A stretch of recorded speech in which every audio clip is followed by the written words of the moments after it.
वत्सल साम्राज्य के राज दरबार से निकलने के बाद एक ओर श्रीपद अपनी सेविका के साथ मिलकर नैना की सुरक्षा सुनिश्चित करने की कोशिश कर रहा था, तो उधर दूसरी ओर उसके दुश्मन भी उतने ही तेजी से अपने जाल बिछाए जा रहे थे। नैना को काबू करने के लिए उसके दुश्मन युद्ध स्तर पर तैयारियां कर रहे थे।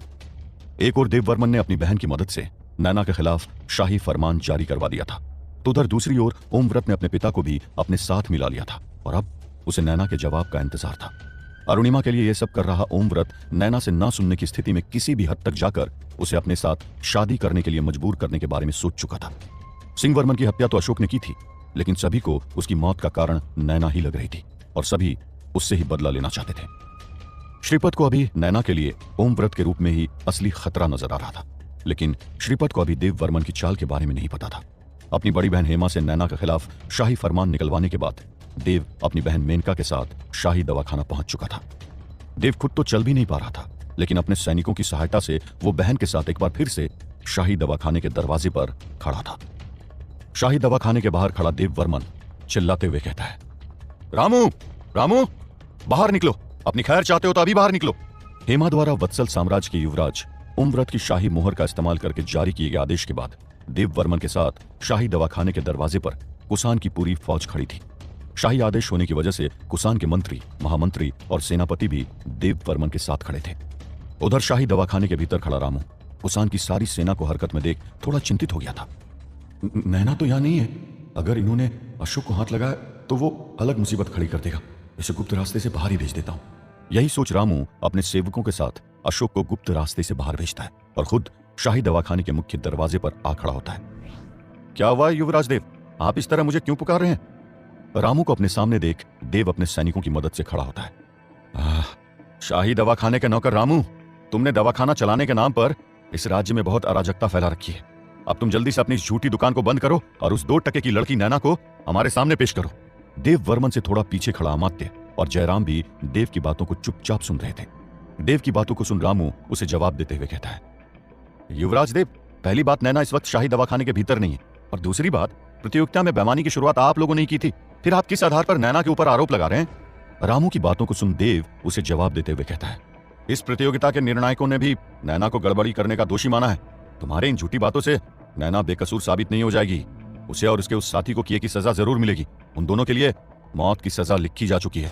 तुम इन्हें बाहर निकालो, वरना आज इस शाही दवाखाने को मैं मिट्टी में मिला दूंगा। शाही दवाखाने को मिट्टी में मिलाने की धमकी सुन रामू का भी खून खौल उठता है। वो चीखते हुए कहता है, अरे देववर्मन, पूरी फौज लेकर आ गए हो तो इसका मतलब ये नहीं कि तुम जो मन में आए ना वो कर सकते हो। अगर तुमने इसको हाथ भी लगाया ना तो तुम्हारा सफाई देना मुश्किल हो जाएगा। रामू की धमकी को सुन घायल देव हंस उठता है। अरे ओ शाही दवाखाने के नौकर, तू ये अकड़ ना किसके सामने दिखा रहा है? मेनका, इसके मुंह पर शाही आदेश फेंक कर मारो। इसे ध्यान से पढ़ ले नौकर, और जाकर नैना को बाहर निकाल, क्योंकि इस आदेश के मुताबिक नैना को किसी भी हाल में बंदी बनाया जाना है। उसकी तो मौत पक्की है, पक्की। अब जल्दी उसको बाहर निकाल दे, वरना इस शाही आदेश का पालन न करने के जुर्म में तुम्हारी यह पुरानी दुकान आज ही तुमसे छीन ली जाएगी। देव की बातों को सुन रामू चुप था। शाही आदेश होने की वजह से वो खुलकर उसका विरोध भी नहीं कर सकता था। कुछ सोचने के बाद रामू देव से कहता है, युवराज, मैं सच बोल रहा हूं, नैना यहां नहीं है, आप मेरी बातों पर यकीन कीजिए। रामू से यकीन की बात सुनकर देव फिर से हंसते हुए कहता है, यकीन, और वो भी तुम पर? यह बहुत मुश्किल है। अब तुम जल्दी से नैना और उसके उस कातिल दोस्त को बाहर निकालो, वरना शाही फरमान के विरोध के जुर्म में बंदी बनने के लिए तैयार हो। शाही फरमान की वजह से देव के पैर जमीन पर नहीं थे। वो आज किसी भी हाल में नैना को बंदी बनाना चाहता था। देव की इस जिद को देख रामू से कहता है, युवराज, आप मेरी बातों पर भरोसा कीजिए। अगर आपको मेरी बातों पर यकीन नहीं है तो आप खुद भी शाही दवाखाने के भीतर जाकर देख सकते हैं, मुझे इससे कोई आपत्ति नहीं है। रामू की बातों को सुन देव अपने सैनिकों को शाही दवाखाने के भीतर नैना को खोजने के लिए भेज देता है। शाही दवाखाने के बाहर खड़ा देव अपने सैनिकों को कुछ सफलता मिलने की उम्मीद कर रहा था, लेकिन वो थोड़ी ही देर में खाली हाथ लौट आते हैं। युवराज, अंदर हमने सभी जगह को छान मारा, हमें वहां किसी भी जगह नैना या उसका वो साथी नहीं मिला है। अपने सैनिकों की बात को सुन देव रामू की ओर देखते हुए कहता है, रामू, तुमने नैना और उसके दोस्त को कहां छिपा रखा है? तुम इस तरह शाही आदेश की अवहेलना नहीं कर सकते हो। देव का गुस्सा शांत होने का नाम ही नहीं ले रहा था। उसकी बातों को सुन रामू उससे कहता है, युवराज, महाराज की हत्या के बाद नैना तो उसी दिन यहां से चली गई थी। आपके सैनिक ने शायद उस पर ध्यान नहीं दिया होगा, वो इस वक्त यहां नहीं है युवराज। रामू की बातों को सुन देव थोड़ी देर तक शांत रहता है और फिर कुछ सोचते हुए कहता है, सेनापति, शाही दवाखाने की घेराबंदी जारी रखिए। इसके साथ ही राज्य के सभी सैनिकों को नैना की खोज में लगा दीजिए। मुझे वो किसी भी हाल में चाहिए।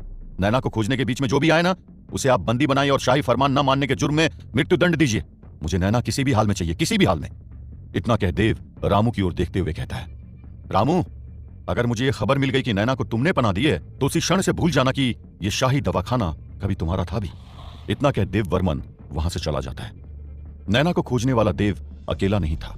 उधर श्रीपद और उसकी सेविका जया भी नैना को खोजने के लिए बेचैन थे, लेकिन उन्हें भी नैना से जुड़ी कोई जानकारी नहीं मिल रही थी। क्या हुआ जया? नैना से जुड़ी कोई जानकारी नहीं मिली?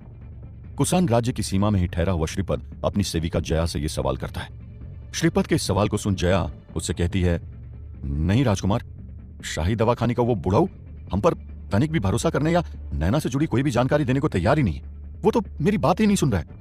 जया की बातों को सुन श्रीपद उसे नैना को और भी जल्द खोजने का आदेश देता है। नैना की खोज तो लगातार चल रही थी, लेकिन वो किसी को मिल नहीं रही थी। उधर समय का पहिया अपनी तेज गति से चले जा रहा था। देव का लक्ष्य था कि वो नैना की मौत के बाद ही सिंह वर्मन का अंतिम संस्कार करेगा, लेकिन नैना की खोज में कई दिन बीत जाने की वजह से उसे अपनी बड़ी बहन हेमा के आदेश पर अपने दादा का अंतिम संस्कार करना पड़ता है। वत्सल साम्राज्य की युवराज की पत्नी और देव की ही बड़ी बहन हेमा यहीं रुक गई थी, और वो भी नैना को खोजने में देव की काफी मदद कर रही थी।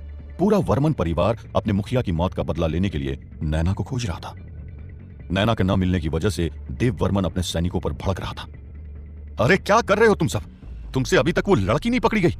अगर मैं ठीक रहता ना तो आज इतनी मगजमारी नहीं करनी पड़ती। देव काफी तेजी से ठीक तो हो रहा था, लेकिन वो अभी खुद से चल नहीं पाता था। उसके दादा की मृत्यु को पूरा महीना बीतने को था, लेकिन अभी तक नैना से जुड़ी कोई जानकारी न मिलने की वजह से वो काफी गुस्सा था। वो अपने सैनिकों को और भी तेजी के साथ नैना को खोजने का आदेश देता है। उधर ओमव्रत भी नैना से अपने जवाब के इंतजार में उसकी खोज करने में जुटा था, लेकिन उसके पास इस वक्त कुसान राज्य से कोई भी जानकारी नहीं आ रही थी। अपने सुरक्षा प्रमुख को वो अपने कक्ष में बुलाकर उससे कहता है, क्या हुआ? हमारे पास कुसान से कोई सूचना क्यों नहीं आ रही? उस नैना का जवाब हम तक क्यों नहीं पहुंचा है? युवराज ओमव्रत का सवाल सुन उसका सुरक्षा प्रमुख उससे कहता है, युवराज, जब से आपकी पत्नी कुसान राज्य गई है, उन्होंने सारी व्यवस्था को अपने हाथों में ले लिया है। बिना उनकी इजाजत के कुसान से कोई भी खबर बाहर नहीं निकल रही है, इसलिए नैना से जुड़ी कोई भी जानकारी हम तक नहीं पहुंच पा रही है। पत्नी का जिक्र आते ही ओमव्रत का रवैया जरा नरम हो जाता है। ओमव्रत अरुणिमा के साथ तो प्रेम में था, लेकिन उसे हेमा भी बेहद प्रिय थी। हेमा की खूबसूरती का ख्याल ओमव्रत उसे किसी भी कीमत पर दुख नहीं पहुंचाना चाहता था। अगर हेमा को अभी मेरी योजना का पता चला तो वो बिना कुछ समझे गलत कदम उठा लेगी। एक बार सब कुछ सही हो जाए फिर मैं उसे सच्चाई बता दूंगा। इन्हीं बातों को सोचते हुए ओमव्रत अपने सुरक्षा प्रमुख को आदेश देता है, नैना पर नजर रखने के लिए आप अपने कुछ गुप्तचरों को वहां भेज दीजिए। मुझे किसी भी तरह की हिंसा नहीं चाहिए, और सब अपना काम जो है यदि शांतिपूर्वक तरीके से करेंगे। अपनी पत्नी द्वारा जारी की गई शाही फरमान से अनजान ओमव्रत नैना को खोजने के प्रयासों में लगा हुआ था। उधर इन बातों से अनजान नैना पहाड़ी की एक गुफा में अपने ध्यान में मग्न थी। अचानक उसे ऐसा लगता है जैसे ब्रह्मयंत्र उसे पुकार रहा है। ब्रह्मयंत्र, ब्रह्मयंत्र, क्या क्या क्या ये तुम हो? तुम दुनिया के किस कोने में छुपे हो ब्रह्मयंत्र? क्या अपने ध्यान के जरिए इस बार ब्रह्मयंत्र को हासिल करने में कामयाब हो पाएगी नैना? ओमव्रत या देव वर्मन, नैना को खोजने में किसे मिलेगी सफलता, और नैना के साथ कौन करेगा कैसा बर्ताव?